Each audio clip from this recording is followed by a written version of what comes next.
बीडीजीएस के अध्यक्ष श्रीमान तुषार वेलापल्ली जी, भारतीय जनता पार्टी के प्रदेश के पूर्व अध्यक्ष श्रीमान वी मुरलीधरन, श्रीमान पीके कृष्णदास, सांसद श्री राजीव चंद्रशेखर, भाजपा के उम्मीदवार श्रीमान थुरुवर विश्वाम्बरन, केरल कांग्रेस के चेयरमैन श्रीमान पीसी थॉमस, केंद्र में मंत्रिपरिषद के मेरे साथी राजीव प्रताप रूडी,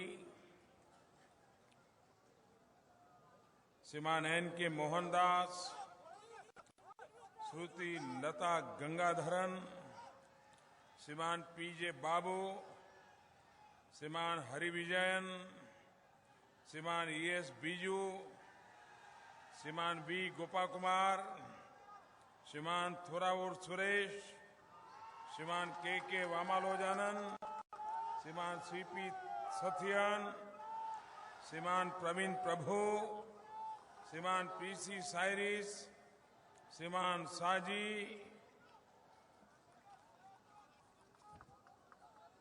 श्रीमान पीजे थॉमस, श्रीमान नीलकंठन मास्टर, डॉक्टर कदाविल चंद्रन, श्रीमान जैकब पीटर, श्रीमान कुरुविला मैथ्यू, श्रीमान ए.के. नजीर, श्रीमान जी जोसेफ, प्रोफेसर प्रकाश कुरियकोश, श्रीमान नारायण नंबूदरी और विशाल संख्या में पधारे हुए मेरे प्यारे भाइयों और बहनों,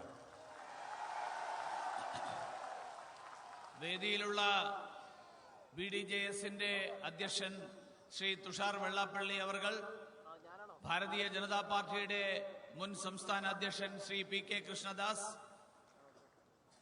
राज्यसभांगम श्री राजीव चंद्रशेखर। आप नाम नहीं बोलोगे तो चलेगा, नाम तो समझ गए होंगे। नाम का कोई ट्रांसलेशन नहीं करना है। दैवत्तिंते स्वंतः नाहिले एंटे सहोदरी सहोदर नमस्कारम।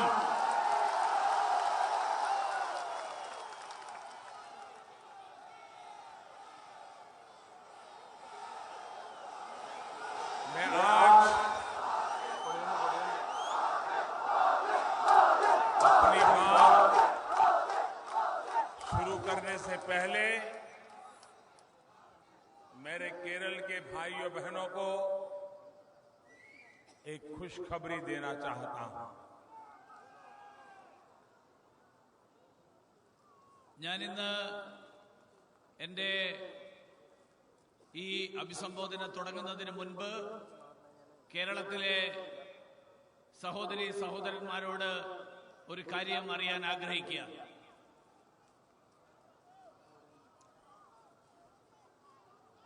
आपने शायद सुना होगा, केरल के 6 परिवार और तमिलनाडु के 3 नागरिक लीबिया में कई दिनों से गुम थे। हम बड़े चिंतित थे कि इन लोगों का क्या हुआ होगा, लेकिन सरकार मेरे केरल के सभी 6 परिवार और 3 तमिल नागरिक, टोटल 29 लोग, उनको बचा लिया है और कल या परसों तक वो कोची पहुंच जाएंगे।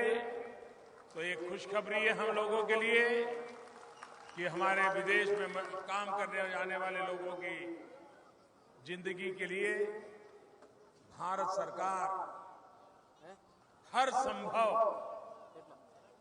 उनके सुख दुख के साथी रह करके मदद करने का प्रयास करती हैं। मेरे लिए खुशी की बात है कि हमारे ये 6 परिवार भारत लौट रहे हैं और अपने परिवार के साथ उनका मिलन हो जाएगा। എന്റെ വാക്കുകൾ ആരംഭിക്കുന്നതിന് മുൻപ്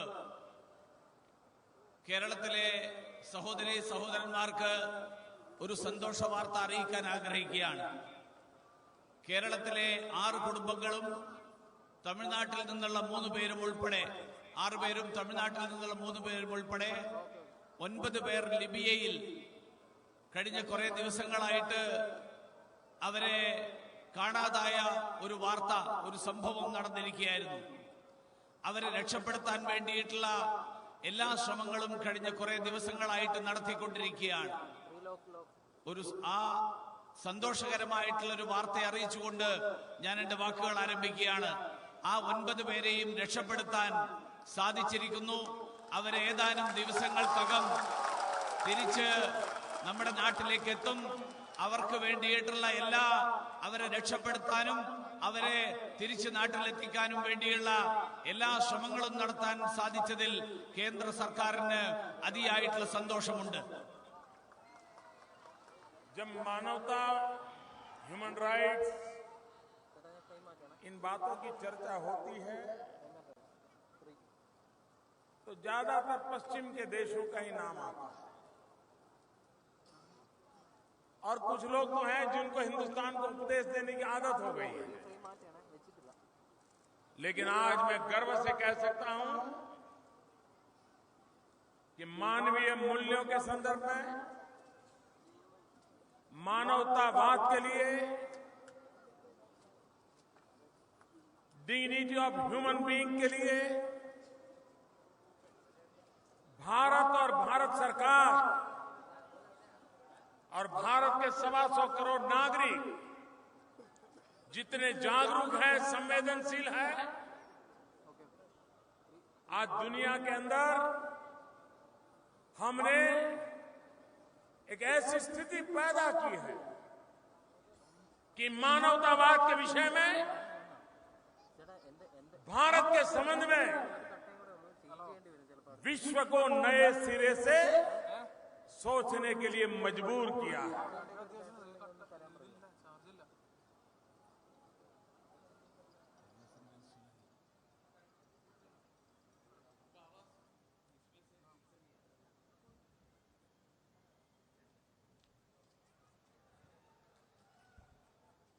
आइए और नजदीक आइए। पहला सेंटेंस सुना, जितना समझ लिया अभी। ഭാരതം മാനവിക മൂല്യങ്ങൾക്ക് വേണ്ടിയിട്ട് എന്നും നിലകൊള്ളുന്ന രാജ്യമാണ്. അതുകൊണ്ട് മനുഷ്യന്റെ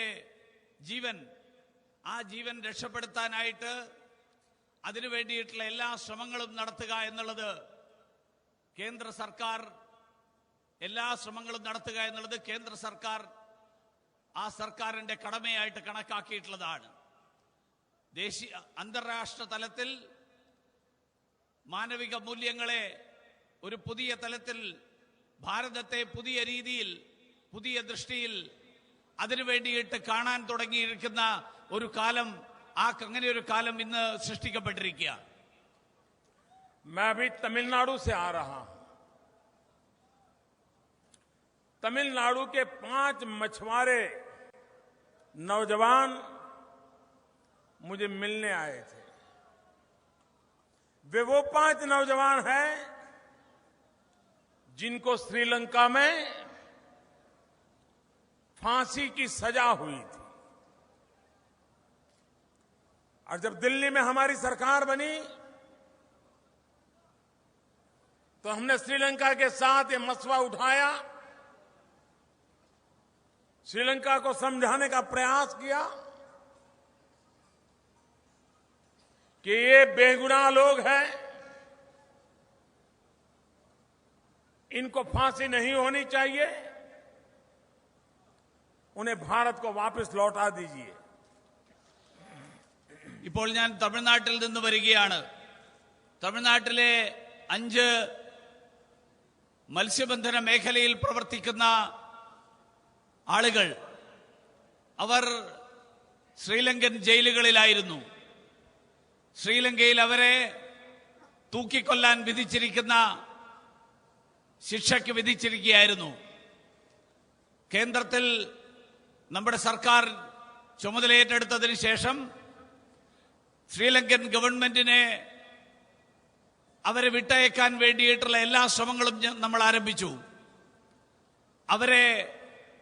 അവരുടെ കുറ്റം, അവരുടെ നിർദോഷത്വം അത് അവരെ ബോധ്യപ്പെടുത്താൻ, ശ്രീലങ്കൻ ഗവൺമെന്റിനെ ബോധ്യപ്പെടുത്താനുള്ള ശ്രമം തുടങ്ങി. सरकार ने कहा आप इतना हमारे पीछे लगे हो तो हम फांसी से तो उनको छुट्टी दिलवा देंगे, लेकिन जिंदगी भर जेल में रहना पड़ेगा. मैंने उनसे कहा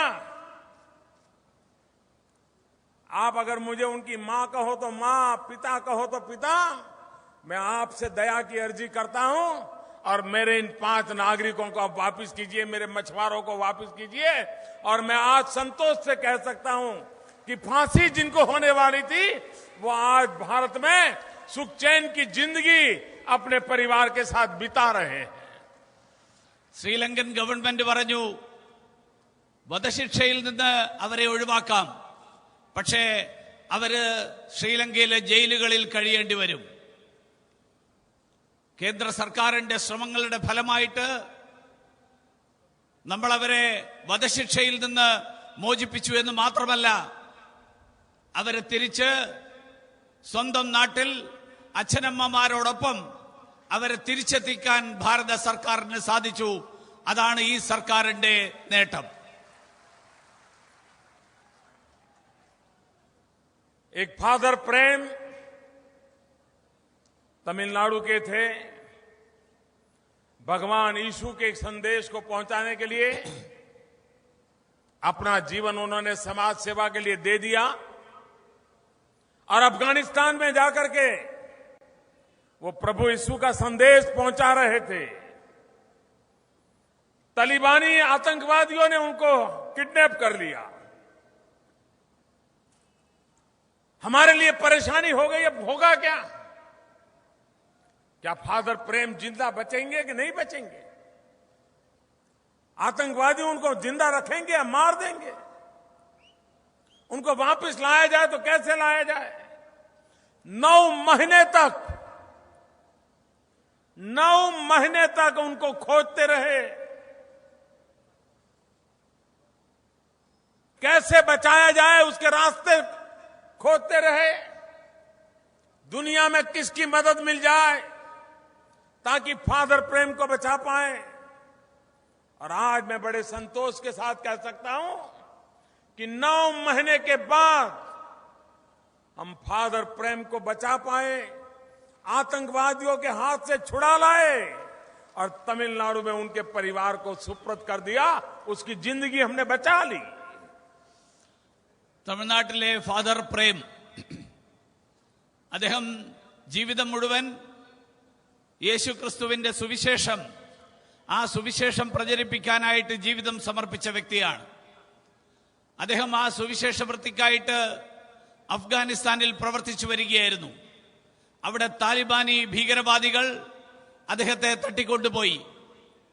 9 മാസക്കാലത്തോളം അദ്ദേഹത്തെ അന്വേഷിച്ചു. അദ്ദേഹത്തെക്കുറിച്ചുള്ള എന്തെങ്കിലും വിവരങ്ങൾ കിട്ടാൻ വേണ്ടിയിട്ടുള്ള മുഴുവൻ ശ്രമങ്ങളും നടത്തി. ലോകം മുഴുവനുള്ള എല്ലാ ഏജൻസികളും എല്ലാ മേഖലകളിലും നമ്മൾ അന്വേഷിച്ചു. അവസാനം താലിബാനി ഭീകരരിൽ നിന്ന് അദ്ദേഹത്തെ തട്ടിക്കൊണ്ടുപോയി വധിക്കുമെന്നുള്ള ഭീഷണി, ആ ഭീഷണി മുടങ്ങിയിരുന്ന കാലത്ത് അതിൽ നിന്ന് അദ്ദേഹത്തെ രക്ഷപ്പെടുത്തിക്കൊണ്ട് അദ്ദേഹത്തെ തിരിച്ചെത്തിച്ചു. അദ്ദേഹത്തിന്റെ മാതാപിതാക്കളെ ഏൽപ്പിച്ചു കൊടുത്തു. ഇന്ന് അദ്ദേഹം അദ്ദേഹത്തിന്റെ സ്വന്തം നാട്ടിൽ അദ്ദേഹത്തിന്റെ മാതാപിതാക്കളോടൊപ്പം അദ്ദേഹം സുഖമായിട്ട് ജീവിക്കുന്നു. हमारे केरल की 39 नर्स नौजवान बेटियां, कोई हिंदू बेटी थी, कोई मुसलमान बेटी थी, कोई ईसाई बेटी थी,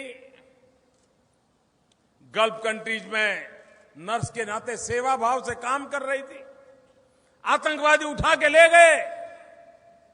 आतंकवादियों के हाथ से जिंदा बेटियों को बचाना कितना कठिन होता है आप अंदाज लगा सकते हैं। उन बेटियों को हम सुरक्षित ले आए, केरल उनके घर तक पहुंचाया और उनके परिवार को सुपुर्द कर दिया। കേരളത്തിലെ 39 നഴ്സുമാര് അവര് ജോലി ചെയ്തിരുന്ന സ്ഥലത്ത് നിന്ന് വിദേശ രാജ്യത്ത് അറബ് രാജ്യങ്ങളിൽ അവരെ ഭീകരവാദികൾ തട്ടിക്കൊണ്ടുപോയി. അതിൽ എല്ലാ മതങ്ങളിലും മതവിശ്വാസങ്ങളിലും പെടുന്നവരുണ്ടായിരുന്നു. ഹിന്ദു, മുസ്ലിം, ക്രിസ്ത്യൻ അങ്ങനെയുള്ള വിവിധ മതവിഭാഗങ്ങളിൽ പെടുന്നവർ. കേന്ദ്ര സർക്കാർ ആ ഭീകരവാദികളിൽ നിന്നും അവരെ രക്ഷപ്പെടുത്തി ഒരു പോറലും ഏൽക്കാതെ അവരെ കേരളത്തിൽ തിരിച്ചെത്തിച്ച് അവരുടെ മാതാപിതാക്കൾക്ക് തിരിച്ചേൽപ്പിച്ചു കൊടുത്തു. കേന്ദ്ര സർക്കാർ ഈ പ്രവർത്തനം നടത്താൻ സാധിച്ചത് കേന്ദ്ര സർക്കാരിന്റെ പരിശ്രമത്തിന്റെ ഫലമായിട്ടാണ്. यमन में लड़ाई हुई, बमबार्डिंग चल रही थी, हजारों भारतीय फंसे पड़े थे। केरल के नागरिक थे, तमिलनाडु के थे, करीब करीब हिंदुस्तान के सभी राज्यों के थे। भारत ने बीड़ा उठाया उन लोगों को जिंदा वहां से निकालने का और हजारों लोगों को जिंदा निकाल के लाए। केरल के लोगों को केरल उनके घर तक पहुंचाया। इतना ही नहीं, दुनिया के 80 देशों के नागरिकों को बचा करके हमने बाहर निकाला। യമനിൽ യുദ്ധം കൊണ്ട് കെടുതി ബാധിച്ച പ്രദേശങ്ങളിൽ ആയിരക്കണക്കിന് ഭാരതീയർ, അതിൽ മലയാളികളുണ്ട്, തമിഴ്നാട്ടുകാരുണ്ട്, ഈ രാജ്യത്തെ വിവിധ സംസ്ഥാനങ്ങളിലുള്ളവരുണ്ട്.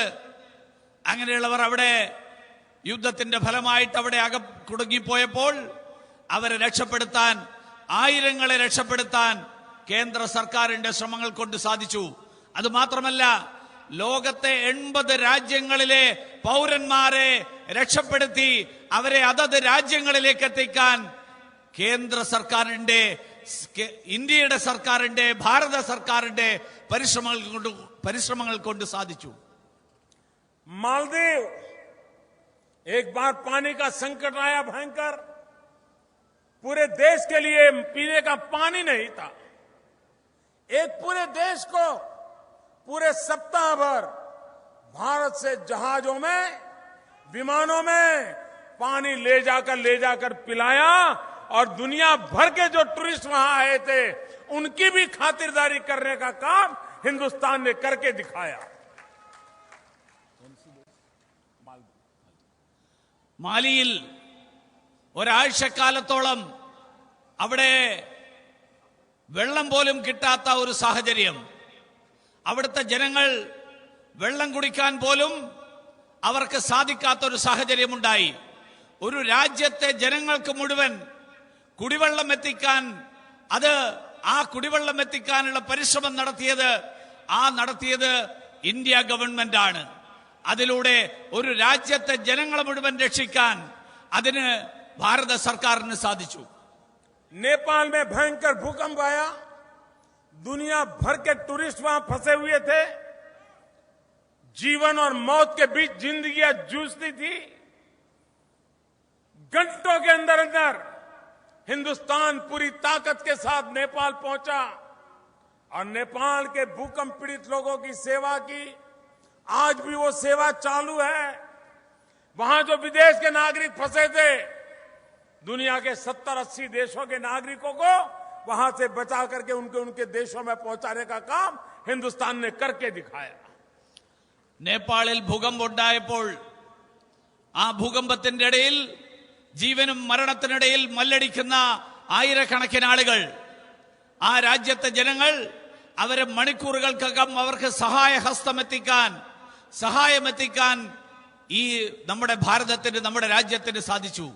അതുമാത്രമല്ല, നേപ്പാളിൽ അകപ്പെട്ടു പോയ വിനോദസഞ്ചാരികളായ ഏതാണ്ട് 70-80 രാജ്യങ്ങളിലെ വിനോദസഞ്ചാരികൾ അവരെ രക്ഷപ്പെടുത്തി അവരവരുടെ രാജ്യങ്ങളിലേക്ക് തിരിച്ചെത്തിക്കാൻ, അതിനുള്ള ശ്രമങ്ങൾ നടത്താൻ, അതിൽ വിജയിക്കാൻ ഭാരതത്തിന് സാധിച്ചു. ഭാരതത്തിന്റെ ശ്രമങ്ങൾക്ക് സഫലമായി.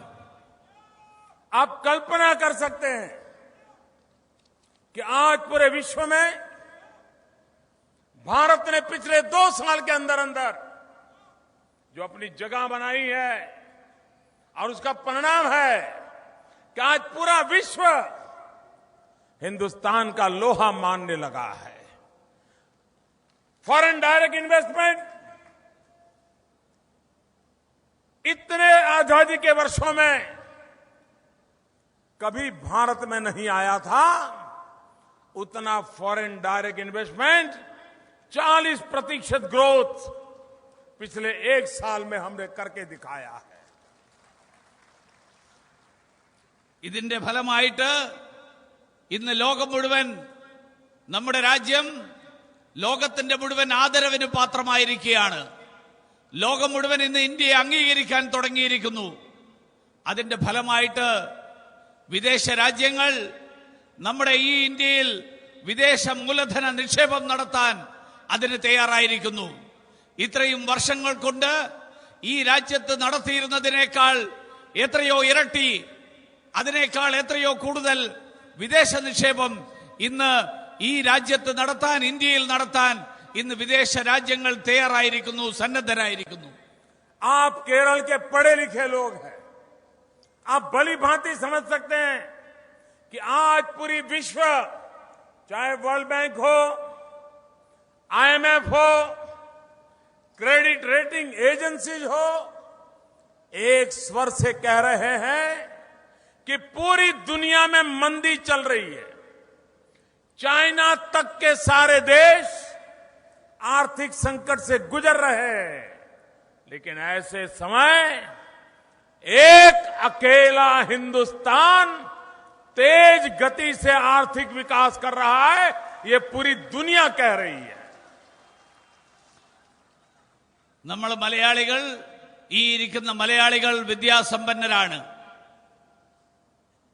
നിങ്ങൾക്കറിയാം, ലോകത്തിലെ മുഴുവൻ സാമ്പത്തിക സ്ഥാപനങ്ങൾ, ലോക ബാങ്കാണെങ്കിലും അന്താരാഷ്ട്ര നാണയനിധിയാണെങ്കിലും ലോക സമ്പദ്ഘടനയെ വിശകലനം ചെയ്യുന്ന വിവിധ ഏജൻസികൾ, അവരെല്ലാവരും തന്നെ ഏകസ്വരത്തിൽ ഇന്നത്തെ സാഹചര്യത്തെ വിലയിരുത്തിക്കൊണ്ട് ഇന്ന് ലോകം മുഴുവൻ നിലവിലുള്ള സാമ്പത്തിക മാന്ദ്യം, ആ സാമ്പത്തിക മാന്ദ്യത്തിൽ ചൈനയ്ക്ക് പോലും പിടിച്ചു നിൽക്കാൻ സാധിക്കുന്നില്ല.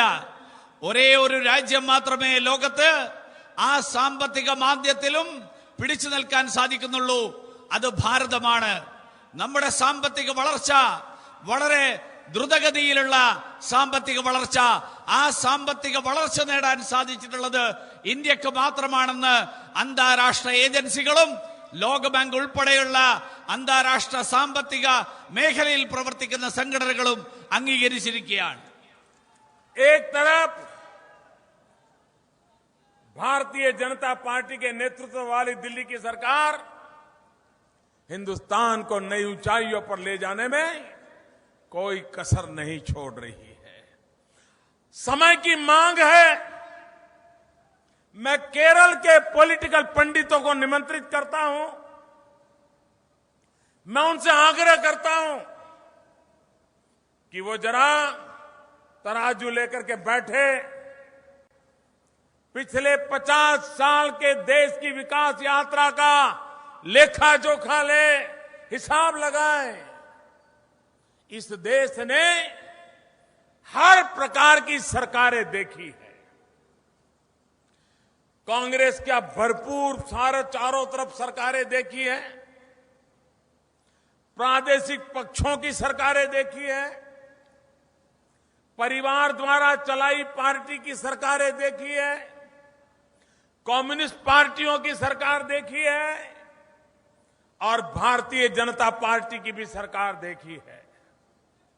आप देख लीजिए, जहां जहां भारतीय जनता पार्टी को सेवा करने का अवसर मिला है, वो राज्य तेज गति से विकास करने वाले राज्य बन गए हैं। और जहां जहां कम्युनिस्टों को राज करने का मौका मिला है, वहां गरीबी बढ़ी है, गुना बढ़ा है, हिंसा बढ़ी है, अत्याचार बढ़े हैं, सिवाय तबाही, चाहे बंगाल हो चाहे केरल हो, प्रगति का नामो निशान नहीं होने दिया। ബിജെപിയുടെ നേതൃത്വത്തിൽ കേന്ദ്രത്തിൽ ഭരണം നടത്തിക്കൊണ്ടിരിക്കുന്ന സർക്കാർ, ആ ഗവൺമെന്റ് ഈ രാജ്യത്തെ എല്ലാ മേഖലകളിലും മുന്നോട്ടേക്ക് നയിക്കാനുള്ള സർവ കഴിവുകളും ഉപയോഗിച്ചുകൊണ്ടുള്ള പ്രയത്നം നടത്തിക്കൊണ്ടിരിക്കുകയാണ്. ഈ രാജ്യത്തെ 50 കേരളത്തിലെ രാഷ്ട്രീയ പണ്ഡിതന്മാരോട് ഒരു കാര്യം സൂചിപ്പിക്കാൻ ആഗ്രഹിക്കുകയാണ്. 50 കൊല്ലക്കാലത്തെ ഈ രാജ്യത്തെ വിവിധ സർക്കാരുകളുടെ പ്രവർത്തനത്തെ അവർ വിലയിരുത്തട്ടെ. സംസ്ഥാനങ്ങളിലും കേന്ദ്രത്തിലും നടത്തിയിട്ടുള്ള വിവിധ പാർട്ടികളുടെ ഭരണത്തെ, ഈ നാട്ടിലെ എല്ലാ പാർട്ടികളും ഭരണം നടത്തിയിട്ടുണ്ട്. കോൺഗ്രസ് ഭരിച്ചിട്ടുണ്ട്, കമ്മ്യൂണിസ്റ്റ് പാർട്ടികൾ ഭരിച്ചിട്ടുണ്ട്, വിവിധ പാർട്ടികൾ കുടുംബാധിപത്യത്തിലുള്ള പാർട്ടികൾ ഭരിച്ചിട്ടുണ്ട്. ഇവരുടെയൊക്കെ പ്രവർത്തനങ്ങൾ വിലയിരുത്തട്ടെ. आज आप हिसाब लगा करके देख लीजिए. വിലയിരുത്തട്ടെ. ഭാരതീയ ജനതാ പാർട്ടിയുടെ നേതൃത്വത്തിലുള്ള സർക്കാരുകൾ, ആ സർക്കാരുകളുടെ നേതൃത്വത്തിലുള്ള ആ സർക്കാരുകൾ പ്രവർത്തിക്കുന്ന സംസ്ഥാനങ്ങൾ, ആ സംസ്ഥാനങ്ങളിൽ കൈവരിച്ചിട്ടുള്ള പുരോഗതി, ആ പുരോഗതി മറ്റെവിടെയും കൈവരിച്ചിട്ടില്ല. കമ്മ്യൂണിസ്റ്റ് പാർട്ടിയുടെ സർക്കാരുകൾ, അത് കേരളത്തിലാണെങ്കിലും ബംഗാളിലാണെങ്കിലും, ആ സംസ്ഥാനങ്ങളിലൊക്കെ ദാരിദ്ര്യം വർദ്ധിച്ചു, ആ സംസ്ഥാനങ്ങളിൽ അക്രമം വർദ്ധിച്ചു, ആ സംസ്ഥാനങ്ങളിൽ അതിക്രമങ്ങൾ വർദ്ധിച്ചു, ആ സംസ്ഥാനങ്ങൾ അങ്ങേയറ്റത്തെ പുരോഗതിയിൽ നിന്ന് അധോഗതിയിലേക്ക് നീങ്ങുന്ന സാഹചര്യമാണ് ഉണ്ടായത്. अगर बिजली की बात करें तो जहां भारतीय जनता पार्टी की सरकारें हैं वहां 24-24 घंटे बिजली देने का रिकॉर्ड बना है. जहां भारतीय जनता पार्टी की सरकार है वहां पूंजी आ रही है, नए कारखाने लग रहे हैं, रोजगार की संभावनाएं बढ़ रही है. जहां बीजेपी की सरकारें हैं वहां किसानों की स्थिति और सुधर रही है, फसल ज्यादा होने लगी है, एग्रीकल्चर में वो नंबर लाने लगे हैं, रास्ते नए बन रहे हैं, स्कूल नए खुल रहे हैं, कॉलेज नए खुल रहे हैं, अस्पताल खुल रहे हैं. कोई भी पैरामीटर ले लीजिए, जहां जहां बीजेपी को सरकार बनाने का मौका मिला है वो सारे राज्य विकास के हर पैमाने पर पहले की तुलना में बहुत तेजी से सुधार करने वाले राज्य बने हैं. ഭാരതീയ ജനതാ പാർട്ടിയുടെ നേതൃത്വത്തിലുള്ള സർക്കാരുകൾ ഭരിക്കുന്ന സ്ഥലങ്ങളിൽ 24 മണിക്കൂറും വൈദ്യുതി ലഭ്യമാക്കാൻ കഴിഞ്ഞിരിക്കുകയാണ്. അവിടെ പുതിയ വ്യവസായശാലകൾ ആരംഭിക്കുന്നു, അവിടെ പുതിയ തൊഴിലവസരങ്ങൾ സൃഷ്ടിക്കപ്പെടുന്നു, അവിടത്തേക്ക് പുതിയ നിക്ഷേപങ്ങൾ വരുന്നു, അവിടെ കാർഷിക മേഖലയിൽ വളർച്ചയുണ്ടാകുന്നു, അവിടെ സ്കൂളുകളും കോളേജുകളും ആശുപത്രികളും പണിയുന്നു, അവിടെ പുതിയ റോഡുകൾ പണിയുന്നു. വികസനത്തിന്റെ ഏത് മേഖല, വളർച്ചയുടെ ഏത് മേഖല, ജനജീവിതത്തിന്റെ ഏത് മേഖല എടുത്ത് പരിശോധിച്ചാലും ആ മേഖലകളിലെല്ലാം തന്നെ ഭാരതീയ ജനതാ പാർട്ടി ഭരിക്കുന്ന സർക്കാരുകൾ, ആ സംസ്ഥാനങ്ങളിൽ പുരോഗതിയുടെയും വളർച്ചയുടെയും ചിത്രമാണ് നമുക്ക് കാണാൻ സാധിക്കുന്നത്.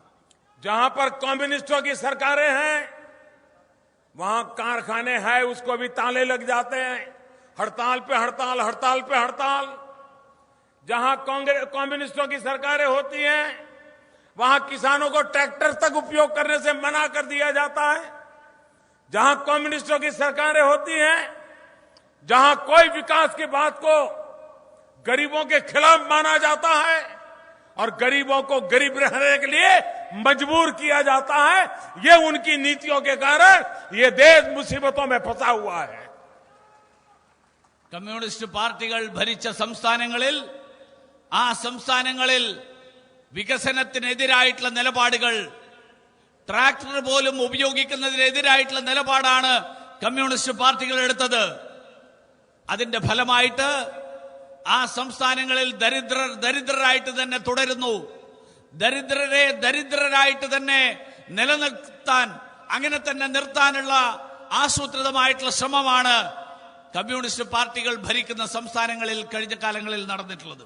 और जहां कांग्रेस है वहां हर बात करप्शन से शुरू होती है, हर बात करप्शन से शुरू होती है. कांग्रेस का सी नहीं, करप्शन का सी, ये कांग्रेस की पहचान बन गई है. കോൺഗ്രസ് ഭരിക്കുന്ന സംസ്ഥാനങ്ങളിൽ ആ സംസ്ഥാനങ്ങളിൽ ഏത് കാര്യമെടുത്താലും അതില് അഴിമതിയാണ്. കോൺഗ്രസിന്റെ ഇരട്ടപ്പേരായിട്ട് കോൺഗ്രസും അഴിമതിയും വേർതിരിച്ച് കാണാൻ പറ്റാത്ത വിധത്തിൽ അങ്ങനെയുള്ളൊരു സ്ഥിതിയാണ് കോൺഗ്രസ് ഭരിക്കുന്ന സംസ്ഥാനങ്ങളിലുള്ളത്. 2 साल पहले जरा अखबार निकाल करके देख लीजिए, सारे अखबार भरे पड़े थे. रोज नया भ्रष्टाचार का कांड उजागर होता था. कभी कोयले में चोरी, कभी 2G में चोरी, कभी हेलीकॉप्टर में चोरी.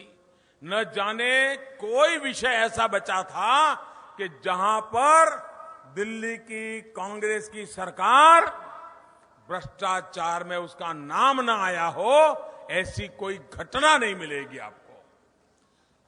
2 വർഷം മുമ്പത്തെ സ്ഥിതി നമുക്കെല്ലാവർക്കും ഓർമ്മയുണ്ടാവും. ആ കാലത്തെ വാർത്തകൾ, പത്രങ്ങളിലെ വാർത്തകൾ എടുത്തു നോക്കിയാൽ മതി, ആ പത്രങ്ങൾ എടുത്താൽ മതി. എല്ലാ ദിവസവും ഓരോ ദിവസവും പുതിയ പുതിയ വാർത്തകൾ, അഴിമതിയുടെ കഥകളാണ് പറഞ്ഞുകൊണ്ടിരുന്നത്. വിവിധ മേഖലകളിൽ, കൽക്കരിയുടെ മേഖലയിൽ, സ്പെക്ട്രത്തിന്റെ കാര്യത്തിൽ, അങ്ങനെ നിരവധി മേഖലകളിൽ ഏത് കാര്യത്തിലാണെങ്കിലും അതിൽ അഴിമതിയുടെ സ്ഥിതി. അതാണ് കേന്ദ്രത്തിൽ കോൺഗ്രസിന്റെ നേതൃത്വത്തിലുള്ള സർക്കാർ അവർ ഭരിച്ചിരുന്ന കാലത്ത് അവർ ചെയ്തിരുന്നത്. इतना ही नहीं, दिल्ली में जो कांग्रेस वाले बैठे हैं वो तो कोयले में चोरी करते थे. कोयला खदानों में होता है, वहां अंधेरा होता है, अंधेरे में चोरी करते थे. लेकिन ये केरल के तो ऐसे नेता हैं कि चमकते सूरज में से चोरी करना जानते हैं, सोलार में से चोरी कर लेते हैं. ഡൽഹിയിലെ കോൺഗ്രസ് സർക്കാർ കൽക്കരിയാണ് അവര് വെട്ടിപ്പിന്റെ കേന്ദ്രമായിട്ടെടുത്തത്. കൽക്കരി ഖനികളിലാണ്, ഖനിയിൽ ഇരുട്ടാണ്, ഇരുട്ടിലാണ് അവര് വെട്ടിപ്പ് നടത്തിയത് ഡൽഹിയിൽ. പക്ഷെ കേരളത്തിൽ പ്രകാശിച്ചു നിൽക്കുന്ന സൂര്യൻ, ആ സൂര്യന്റെ വെളിച്ചത്തിൽ, സൂര്യന്റെ ഊർജമാണ് കേരളത്തിൽ വെട്ടിപ്പിനുള്ള മാർഗമായിട്ട് കേരളത്തിലെ കോൺഗ്രസ് നേതാക്കന്മാർ കണ്ടെത്തിയത്. मुझे दिल्ली में पहुंचने के बाद मुझे केरल के सरकारी बाबुओं से मिलने का मौका मिलने लगा. सरकारी अफसरों से, छोटे कामदारों से मिलने का अवसर मिला.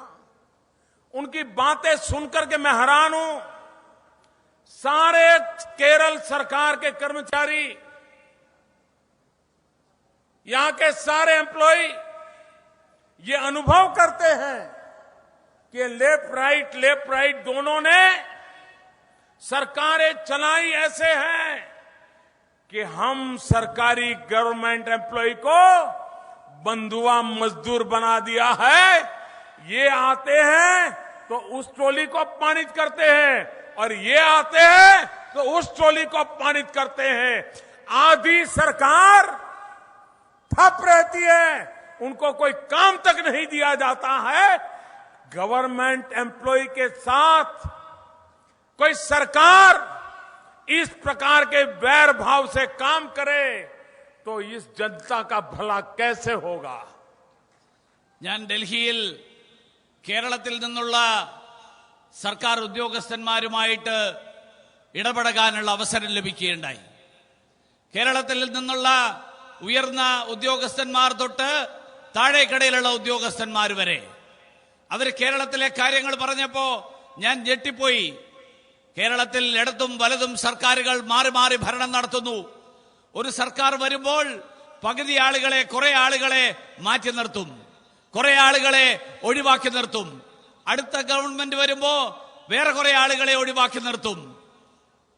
ഈ മാറി മാറി ഭരണം നടത്തിക്കൊണ്ടിരിക്കുന്ന ഗവൺമെന്റുകൾ, ഇടതും വലതും മുന്നണികൾ പകുതി സർക്കാർ ഉദ്യോഗസ്ഥന്മാരെ മാറ്റി നിർത്തിക്കൊണ്ട് അവരെ ഒരു തരത്തിലുള്ള പ്രവർത്തനങ്ങളിലും പങ്കാളിയാക്കാതെയാണ് ഈ നാട്ടിൽ ഭരണം നടത്തിയിരുന്നത്. എങ്ങനെ ഒരു സർക്കാരിന്, ഒരു ഗവൺമെന്റിന്, സർക്കാർ ഉദ്യോഗസ്ഥന്മാരുടെ ഇടയിൽ ഈ തരത്തിലുള്ള വിവേചനം കാണിക്കാൻ സാധിക്കും? എങ്ങനെ പകുതി സർക്കാർ ഉദ്യോഗസ്ഥന്മാരെ നിഷ്ക്രിയരാക്കിക്കൊണ്ട് ഈ നാട്ടിൽ ഭരണം, ഈ നാട്ടിൽ ജനങ്ങൾക്ക് നന്മ ചെയ്യാൻ സാധിക്കും? किसी भी सरकार को जनता की सेवा करनी है तो उन सरकारों को समझना होगा कि सरकारी मुलाजिमों, सरकारी एम्प्लॉय, गवर्नमेंट एम्प्लॉय, चाहे वो टीचर हो, चाहे वो पुलिस वाला हो, चाहे वो अस्पताल में काम करने वाले स्टाफ हो, चाहे सरकार में काम करने वाले क्लरिकल हो, किसी भी डिपार्टमेंट में काम करने वाले लोग हो, जब तक आप उनकी डिग्निटी की चिंता नहीं करोगे, उनके मान सम्मान की चिंता नहीं करोगे, तो कभी भी वो जनता की सेवा करने के लिए प्रेरित नहीं होगे। आज केरल में, केरल के गवर्नमेंट एम्प्लॉय की डिग्निटी, केरल के गवर्नमेंट एम्प्लॉय का गौरव, सम्मान, ये हमारी प्राथमिकता है। और इसलिए मैं कहता हूं, मैं केरल के गवर्नमेंट मुलाजिमों को कहना चाहता हूं कि इस बार बीजेपी की सरकार अगर केरल में बनी, आपकी डिग्निटी के लिए, आपके गौरव के लिए ये सरकार हर कोशिश करती रहेगी, ये मैं विश्वास दिलाना चाहता हूं।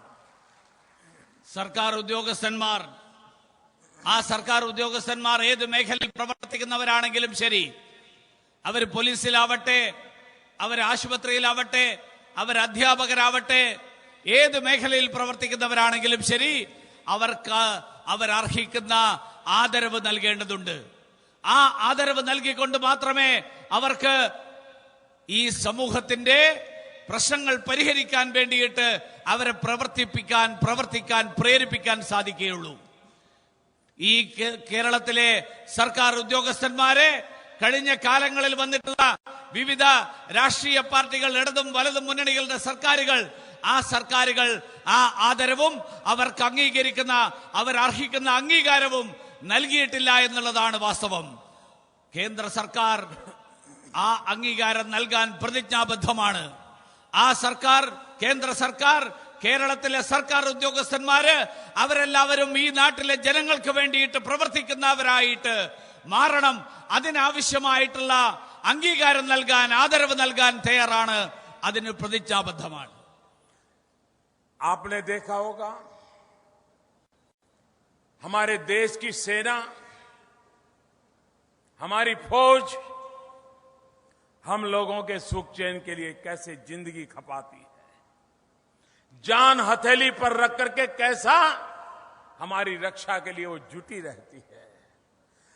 सेना के जवान पिछले 30 साल 40 साल से 1 रैंक 1 पेंशन के लिए दिल्ली सरकार से लड़ाई लड़ रहे थे। दिल्ली में इतनी सरकारें आई, कांग्रेस की सरकारें रही, कम्युनिस्टों के समर्थन वाली सरकार रही, लेकिन इनको सरकार के मुलाजिमों की डिग्निटी, इनकी परवाह नहीं, इनको फौजियों के सम्मान की भी परवाह नहीं। 1 रैंक 1 पेंशन 40-40 साल तक लटकाए रखा। मेरे भाइयों बहनों, हमने आकर के वो वादा निभाया और आज देश के लाखों लाखों फौजी जो हमारे लिए जीते मरते हैं, उनको हमने 1 रैंक 1 पेंशन दे दिया। നമ്മുടെ സായുധ സേനകൾ, ആ സായുധ സേനകളിലുള്ള ജവാന്മാർ, അവർ നമ്മുടെ ജീവിതം സുരക്ഷിതമാക്കാൻ വേണ്ടിയിട്ട് അവരുടെ ആ ജീവൻ തൃണവൽഗണിച്ചുകൊണ്ട് പ്രവർത്തിക്കുന്നവരാണ്. അങ്ങനെയുള്ളവരുടെ 30-40 വർഷങ്ങളായിട്ടുള്ള അവരുടെ ആവശ്യമാണ്, അവരുന്നയിക്കുന്ന ഏറ്റവും പ്രധാനപ്പെട്ട ആവശ്യമാണ് 1 റാങ്ക് 1 പെൻഷൻ. കേന്ദ്രത്തിൽ കോൺഗ്രസിന്റെ സർക്കാർ ഭരണം നടത്തി, മാർക്സിസ്റ്റ് പാർട്ടിയുടെ പിന്തുണയോടുകൂടിയുള്ള സർക്കാർ ഭരണം നടത്തി. അവരാരും തന്നെ കേന്ദ്രത്തിലെ സർക്കാരുകൾ ഈ സായുധ സേനകളുടെ ജവാന്മാരുടെ ആവശ്യത്തെ പരിഗണിച്ചില്ല. നമ്മുടെ സർക്കാർ, ഭാരതീയ ജനതാ പാർട്ടിയുടെ സർക്കാർ, കേന്ദ്രത്തിൽ ഭരണത്തിൽ വന്നതിന് ശേഷമാണ് 30-40 കൊല്ലക്കാലത്തെ ദീർഘകാലത്തെ ഈ ആവശ്യം പരിഗണിച്ചുകൊണ്ട് അത് അനുവദിക്കാനുള്ള തീരുമാനമെടുത്തത്. നമ്മുടെ ജീവൻ സുരക്ഷിതമാകാൻ വേണ്ടിയിട്ട് സ്വന്തം ജീവൻ ബലിയർപ്പിക്കാൻ തയ്യാറായി സ്വന്തം ജീവൻ പോലും തൃണവൽഗണിച്ചുകൊണ്ട് അവരുടെ ജീവിതം സുഖകരമാക്കാൻ വേണ്ടിയിട്ടുള്ള ആ തീരുമാനമെടുത്തത് ഭാരതീയ ജനതാ പാർട്ടിയുടെ നേതൃത്വത്തിലുള്ള സർക്കാരാണ്. और इसलिए भाइयों बहनों, मैं विशेष रूप से केरल के गवर्नमेंट एम्प्लॉय को आज विशेष रूप से कहना चाहता हूं कि आपकी डिग्निटी, आपका सम्मान, आपके हक, अगर उसके लिए कोई काम कर सकता है तो वो सिर्फ भारतीय जनता पार्टी की सरकार कर सकती है. അതുകൊണ്ട് കേരളത്തിലെ ജനങ്ങളോട്, കേരളത്തിലെ സർക്കാർ ഉദ്യോഗസ്ഥന്മാരോട് ഒരു കാര്യം വീണ്ടും സൂചിപ്പിക്കാൻ ആഗ്രഹിക്കുകയാണ്. നിങ്ങൾ അർഹിക്കുന്ന മാന്യത, നിങ്ങളുടെ അംഗീകാരം, നിങ്ങളുടെ അവകാശങ്ങൾ, ആ അവകാശങ്ങൾ അത് അംഗീകരിക്കാനും അത് നടപ്പിലാക്കാനും അതിന് സാധിക്കുന്ന സർക്കാർ, അതിന് പ്രതിജ്ഞാബദ്ധമായിട്ടുള്ള സർക്കാർ കേന്ദ്രത്തിലുള്ള അല്ലെങ്കിൽ ഭാരതീയ ജനതാ പാർട്ടിയുടെ സർക്കാരാണ്. मेरे प्यारे केरल के भाइयों बहनों, मेरी आपके लिए एक शिकायत है. आप इतने पढ़े लिखे हैं, इतने समझदार हैं, हिंदुस्तान में जिस कोने में जाते हैं आप केरल का नाम रोशन करते हैं. दुनिया में आप जहां जाते हैं केरल का नाम रोशन करते हैं. लेकिन आपके घर में ये जो लेफ्ट वाले हैं और राइट वाले जो कांग्रेस वाले हैं, ये आपको मूर्ख बना रहे हैं. ये बात आप समझ क्यों नहीं पाते हैं? मेरी शिकायत है. എനിക്ക് കേരളത്തിലെ എന്റെ സഹോദരന്മാരോട് എനിക്ക് ഒരു കാര്യം ചോദിക്കാനുണ്ട്. നിങ്ങളെല്ലാവരും വളരെ വിദ്യാസമ്പന്നരാണ്, അറിവുള്ളവരാണ്, ബുദ്ധിശാലികളാണ്. ഈ രാജ്യത്ത് എവിടെ പോയാലും നിങ്ങൾ കേരളത്തെക്കുറിച്ച് സ്വയം അഭിമാനിക്കുന്നവരാണ്, കേരളത്തിന്റെ മഹത്വത്തെക്കുറിച്ച് അഭിമാനിക്കുന്നവരാണ്. ലോകത്തിൽ എവിടെ പോയാലും നിങ്ങൾ മലയാളികളാണെന്നുള്ള നിലയിൽ അഭിമാനിക്കുന്നു.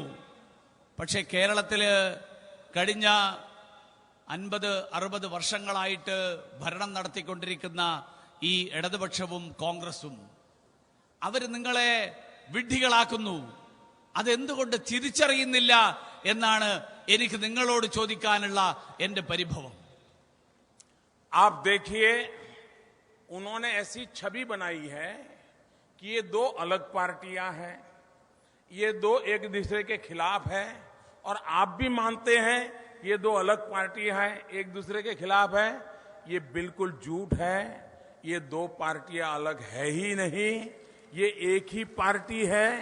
सिर्फ आप लोगों को भ्रमित करने के लिए ये आपको समझा रहे हैं.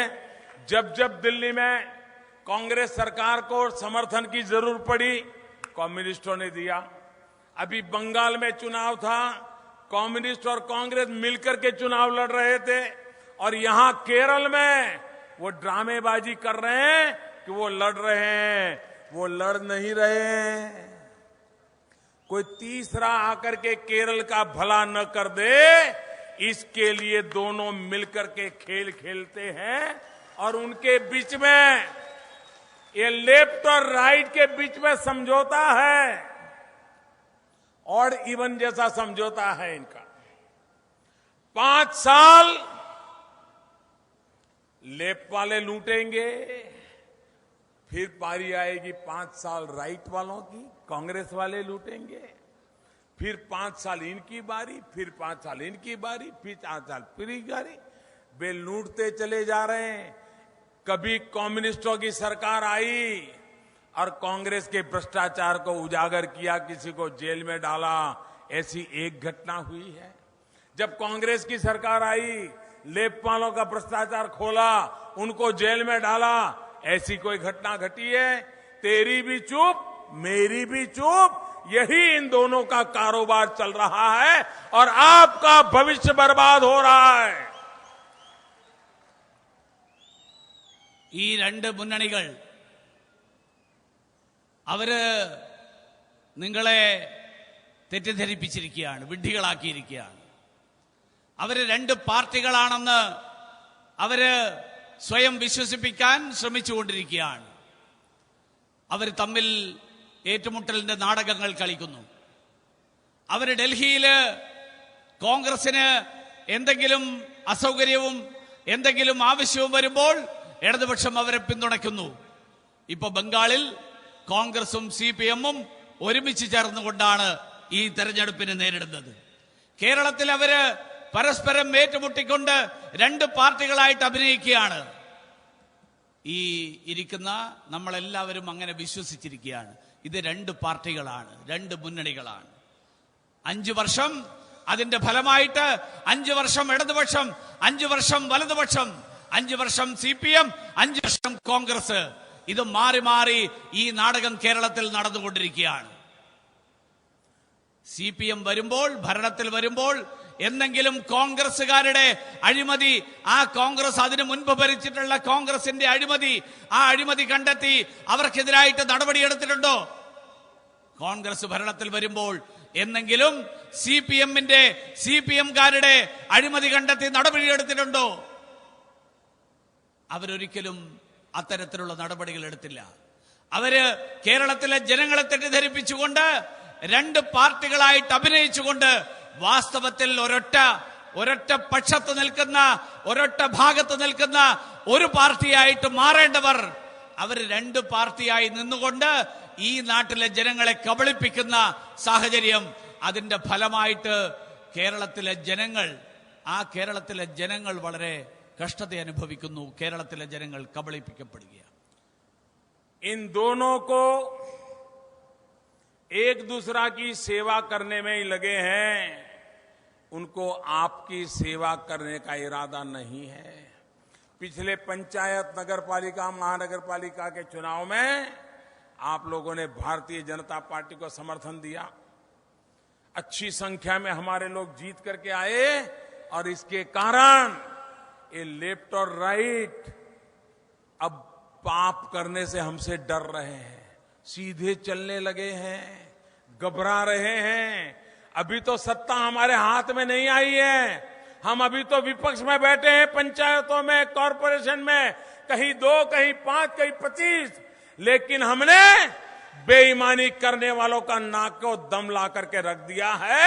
अब उनको केरल की जनता की सेवा के लिए मजबूर कर रहे हैं. एक बार हमें विधानसभा में पहुंचा दीजिए, इनका कच्चा चिट्ठा खोल करके आपके सामने रख देंगे. ഇവര് രണ്ടുപേരും പരസ്പരം സഹായിക്കുകയാണ്. അവർക്ക് നമ്മളെ സഹായിക്കാൻ, നമുക്ക് വേണ്ടിയിട്ടുള്ള പ്രവർത്തനങ്ങൾ നടത്താൻ ഒരു താല്പര്യമില്ല. കഴിഞ്ഞ പഞ്ചായത്ത്, മുനിസിപ്പൽ, കോർപ്പറേഷൻ തെരഞ്ഞെടുപ്പുകളിൽ ഭാരതീയ ജനതാ പാർട്ടിക്ക്, ദേശീയ ജനാധിപത്യ സഖ്യത്തിന് കേരളത്തിലെ ജനങ്ങൾ വലിയ പിന്തുണ നൽകി. ആ പിന്തുണയുടെ ഫലമായിട്ട് ഇന്ന് ഈ രണ്ട് മുന്നണികളും BJP-യെ ഭയപ്പെടുന്ന ഒരു സാഹചര്യം ഉണ്ടായിരിക്കുകയാണ്. പല സ്ഥലങ്ങളിലും BJP-യുടെ അംഗങ്ങൾ പഞ്ചായത്തിലും മുനിസിപ്പാലിറ്റികളിലുമൊക്കെ ഭരണത്തിലെത്തിയില്ലെങ്കിലും പ്രതിപക്ഷത്ത് നിർണായകമായിട്ടുള്ള ശക്തിയായിട്ട് മാറിയിരിക്കുകയാണ്. അതുകൊണ്ട് ഈ ഭരണത്തിലിരിക്കുന്നവർ അവർ നേരായ വഴിയിലൂടെ സഞ്ചരിക്കാൻ തുടങ്ങിയിരിക്കുകയാണ്. ജനങ്ങൾക്ക് വേണ്ടിയിട്ട് നന്മ ചെയ്യാൻ തുടങ്ങിയിരിക്കുകയാണ്. കാരണം അങ്ങനെ ചെയ്തില്ലെങ്കിൽ പ്രതിപക്ഷത്തിരിക്കുന്ന ഭാരതീയ ജനതാ പാർട്ടി ഇവരെ നേർവഴിയിലേക്ക്, ഇവരുടെ ദുഷ്പ്രവർത്തികൾ തുറന്നു കാട്ടും എന്നവർ ഭയക്കുന്നു. നിയമസഭയിലേക്കുള്ള തെരഞ്ഞെടുപ്പ് നടക്കുകയാണ്. ഈ നിയമസഭയിലേക്കുള്ള തെരഞ്ഞെടുപ്പിൽ കേരളത്തിലെ ജനങ്ങൾക്ക് കേരളത്തിന് സഹായിക്കാൻ, കേരളത്തിന് ഗുണകരമായിട്ടുള്ള സാഹചര്യം ഉണ്ടാക്കണമെങ്കിൽ കേരളത്തിൽ നിയമസഭാ തെരഞ്ഞെടുപ്പിലും ഭാരതീയ ജനതാ പാർട്ടിക്ക് വലിയ ജനപിന്തുണ, ആ ജനങ്ങളുടെ പിന്തുണയുണ്ടാകേണ്ടത് ആവശ്യമാണ്. मेरे प्यारे भाइयों बहनों, केरल के पास इतनी शक्ति है, पूरी दुनिया के टूरिज्म को आकर्षित करने की ताकत केरल में है. यहां के एक भी नौजवान को केरल के बाहर रोजी रोटी कमाने के लिए जाना पड़े, ऐसी केरल की स्थिति नहीं है। लेकिन ऐसी सरकारें आई हैं कि उन्होंने ऐसी तबाही की है कि यहां से हर घर से एक दो या संतान अपने प्रदेश के बाहर, गांव के बाहर कहीं न कहीं रोजी रोटी कमाने के लिए जाना पड़ रहा है। കേരളത്തിന്റെ പ്രകൃതി ഭംഗി, ആ പ്രകൃതി ഭംഗി അത്യന്തം രമണീയമായിട്ടുള്ളതാണ്. ലോകം മുഴുവനുള്ള വിനോദസഞ്ചാരികൾ ഈ കേരളത്തിലേക്ക് ഒഴുകിയെത്തുന്ന ഈ പ്രകൃതി ഭംഗി ഈ നാട്ടിൽ ഒരാൾക്ക് പോലും തൊഴിലിന് വേണ്ടി പുറത്തു പോകേണ്ട സാഹചര്യം ഉണ്ടാകാത്ത തരത്തിൽ ഈ നാട്ടിലെ സമ്പദ്ഘടനയെ വളർത്തിയെടുക്കാൻ കഴിവുള്ളതാണ്.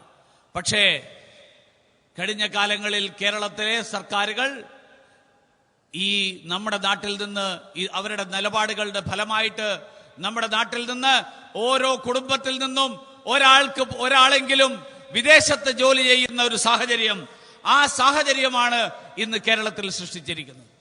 और इसलिए मेरे प्यारे भाइयों बहनों, केरल के नौजवानों को रोजगार के अवसर उपलब्ध कराने के लिए केरल को विकास की नई ऊंचाइयों पर ले जाना जरूरी है।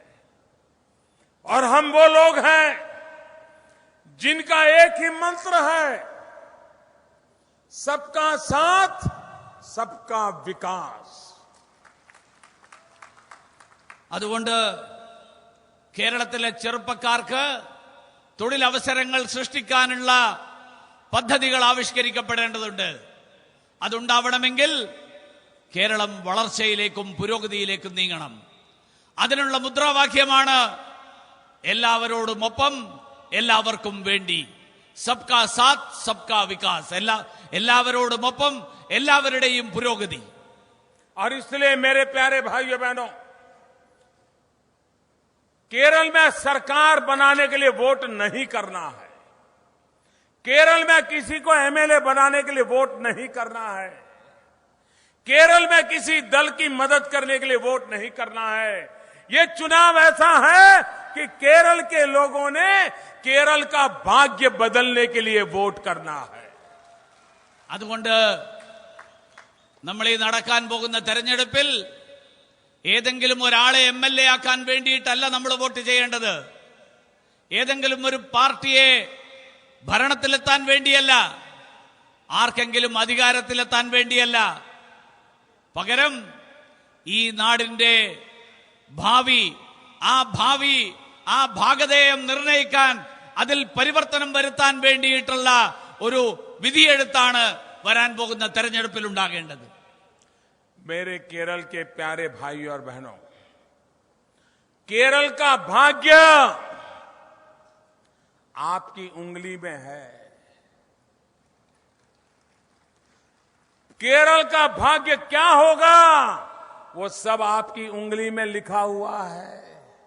16 तारीख को आपकी उंगली मशीन पर कहां बटन दबाती है, उस पर केरल का भाग्य तय होने वाला है. കേരളത്തിന്റെ ഭാവി നമ്മൾ ഓരോരുത്തരുടെയും വിരൽ തുമ്പിലാണ്. ആ വിരൽ 16-ാം തീയതി പോളിംഗ് ബൂത്തിലെ ബാലറ്റ് മെഷീനിൽ അതിൽ ഏത് ബട്ടണിലാണ് ആ വിരൽ ചെന്ന് സ്പർശിക്കാൻ പോകുന്നത് എന്നുള്ളതിനനുസരിച്ചിരിക്കും കേരളത്തിന്റെ ഭാവി. അതുകൊണ്ടാണ് കേരളത്തിന്റെ ഭാവി നിങ്ങളുടെ വിരൽ തുമ്പിലാണെന്ന് ഞാൻ സൂചിപ്പിച്ചത്. और इसलिए केरल का भाग्य जब आपकी उंगली के अंदर है, तो मैं आपसे आग्रह करता हूं कि ये उंगली विकास के लिए वोट दे, ये उंगली लोटस को वोट दे, ये उंगली केरल का भाग्य बदलने के लिए वोट दे. यही मैं आपसे प्रार्थना करने आया हूं. അതുകൊണ്ട് കേരളത്തിന്റെ ഭാവി നിങ്ങൾ ഓരോരുത്തരുടെയും വിരൽ തുമ്പിലാണ് എന്നതുകൊണ്ട് ഞാൻ നിങ്ങളോട് അഭ്യർത്ഥിക്കാനെത്തിയിരിക്കുകയാണ്. ആ ഭാവി, കേരളത്തിന്റെ ഭാവി ശോഭനമാക്കാൻ വേണ്ടിയിട്ട് ആ വിരൽ സ്പർശിക്കേണ്ടത് വികസനത്തിന് വേണ്ടിയിട്ടുള്ള സ്പർശനമായിരിക്കണം. ആ വിരൽ സ്പർശിക്കേണ്ടത് കേരളത്തിന്റെ ഭാവി ശോഭനമാക്കാൻ വേണ്ടിയിട്ടുള്ള ഒരു സ്പർശമായിരിക്കണം. इतनी विशाल सभा वो इस बात का सबूत है कि इस बार भारतीय जनता पार्टी केरल की भाग्य विधाता बनने वाली है। ഇത്രയും വിശാലമായിട്ടുള്ള ഈ സമ്മേളനം, ഈ വിശാലമായ ജനതതി, അത് കേരളത്തിന്റെ ഭാവി, ആ ഭാവി നിർണയിക്കാനുള്ള ശക്തിയായിട്ട് ഭാരതീയ ജനതാ പാർട്ടി മാറിയിരിക്കുന്നു എന്നുള്ളതിന്റെ ദൃഷ്ടാന്തമാണ്, അതിന്റെ സൂചനയാണ്. इतनी बड़ी संख्या में आकर के आपने मुझे आशीर्वाद दिए, हमारे सभी उम्मीदवारों को आशीर्वाद दिए, इसके लिए मैं हृदय से आपका बहुत आभारी हूं। और आपने मोबाइल फोन की लाइट जला करके जिस शानदार स्वागत किया, ये मेरे दिल को छू गया है। मैं इसके लिए विशेष रूप से आपका आभार व्यक्त करता हूं। അതുകൊണ്ട് ഈ ഇത്രയും വിശാലമായിട്ടുള്ള ഈ ജനസഞ്ചയം എനിക്ക് അനുഗ്രഹങ്ങൾ തന്നിരിക്കുന്നു. ഇവിടെ ഇരിക്കുന്ന മുഴുവൻ സ്ഥാനാർത്ഥികൾക്കും അനുഗ്രഹം തന്നിരിക്കുന്നു. അതിന് ഞാൻ ആദ്യമായിട്ട് നിങ്ങളോട് കൃതജ്ഞത രേഖപ്പെടുത്തുന്നു. അതോടൊപ്പം ഈ വേദിയിലെത്തിയപ്പോൾ നിങ്ങൾ മൊബൈൽ ഫോണിലെ ടോർച്ച് ഓൺ ചെയ്തുകൊണ്ട് എനിക്ക് നൽകിയ അംഗീകാരവും ആശീർവാദവും അഭിവാദ്യവും, ആ അഭിവാദ്യം എന്റെ ഹൃദയത്തെ സ്പർശിക്കുന്നു. ആ അഭിവാദ്യത്തിന് എനിക്ക് പ്രത്യേകമായിട്ട് നിങ്ങളോട് ഒരിക്കൽ കൂടി നന്ദി രേഖപ്പെടുത്തേണ്ടതുണ്ട്. നാം ഒന്നാക്കണം, നാട് നന്നാക്കണം. धन्यवाद।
ഈ മഹാസമ്മേളനം ഇവിടെ സമാപിക്കുകയാണ്.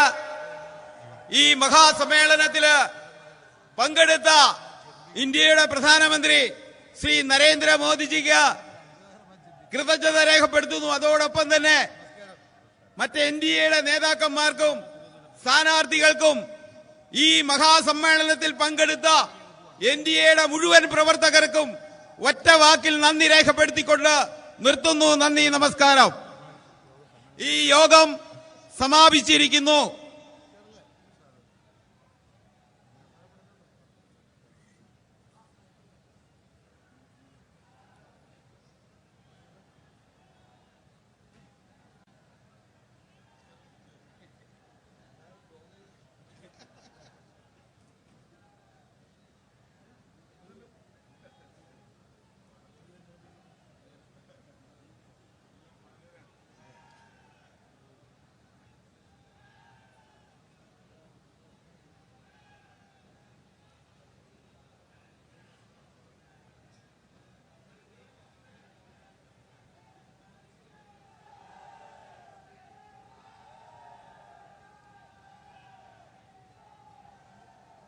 പരമപവിത്രമതാമീ മണ്ണിൽ ഭാരതാംബയെ പൂജിക്കാൻ പുണ്യവാദിനി സേവനമേൽക്കും പൂങ്കാവനങ്ങളുണ്ടിവിടെ, പൂങ്കാവനങ്ങളുണ്ടിവിടെ. പരമപവിത്രമതാമീ മണ്ണിൽ ഭാരതാംബയെ പൂജിക്കാൻ പുണ്യവാദിനി സേവനമേൽക്കും പൂങ്കാവനങ്ങളുണ്ടിവിടെ, പൂങ്കാവനങ്ങളുണ്ടിവിടെ. നീലയും ഇതളും തൂമ്പും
സ്വാമികൾ ബലിഗൗവ്യം തൂവിടുന്നു ബലിഗൗവ്യം തൂവിടുന്നു പരമപവിത്രമതാമീ മണ്ണിൽ ഭാരതാംബയെ പൂജിക്കാൻ പുണ്യവാഹിനി സേവനമേകും പൂജാവനങ്ങളുണ്ടിവിടെ പൂജാവനങ്ങളുണ്ടിവിടെ അവരുടെ ശ്രീപീഠത്തിൽ നിത്യം നിർമാല്യം തൊഴുതുണരാനായി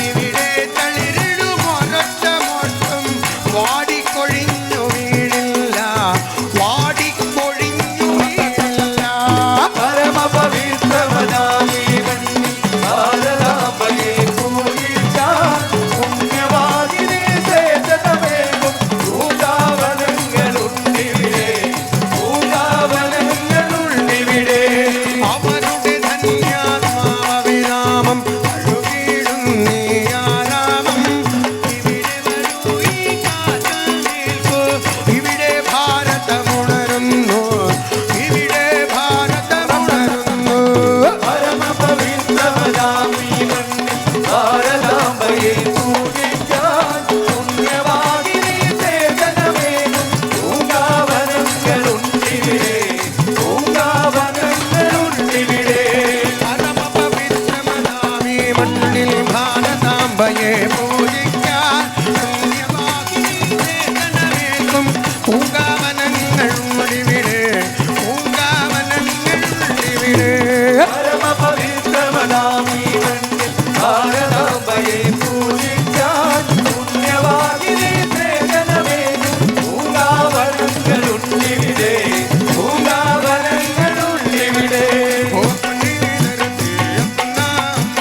अपनी धरती अपना अंबर अपनी धरती अपना अंबर अपनी धरती अपना अंबर अपना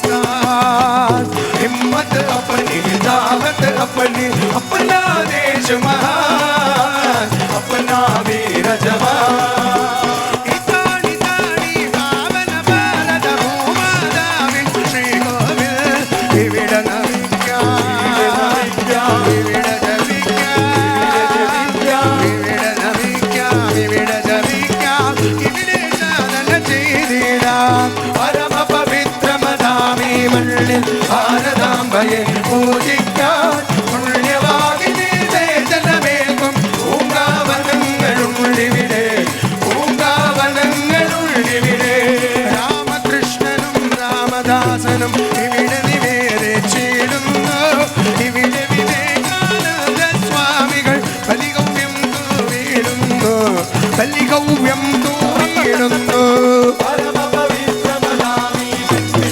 ഭാരതാംബയെ പൂജിക്കാൻ പുണ്യവാഹിനി സേവനമേകും പൂങ്കാവനങ്ങളുണ്ടിവിടെ പൂങ്കാവനങ്ങളുണ്ടിവിടെ താണി താണി പാവന ഭാരത ഭൂമാതാവിൽ ശ്രീ ഗോവിന്ദ ഇവിടെ നമിക്കാം ഇവിടെ ജപിക്കാം ഇവിടെ നമിക്കാം ഇവിടെ ജപിക്കാം ഇവിടെ സാധന ചെയ്തിടാം ഭാരതാംബയെ പൂജിക്കാൻ പുണ്യവാഹിനി സേവനമേകും പൂങ്കാവനങ്ങളുണ്ടിവിടെ പൂങ്കാവനങ്ങളുണ്ടിവിടെ പരമപവിത്രമതാമീ മണ്ണിൽ ഭാരതാംബയെ പൂജിക്കാൻ പുണ്യവാഹിനി സേവനമേൽക്കും പൂങ്കാ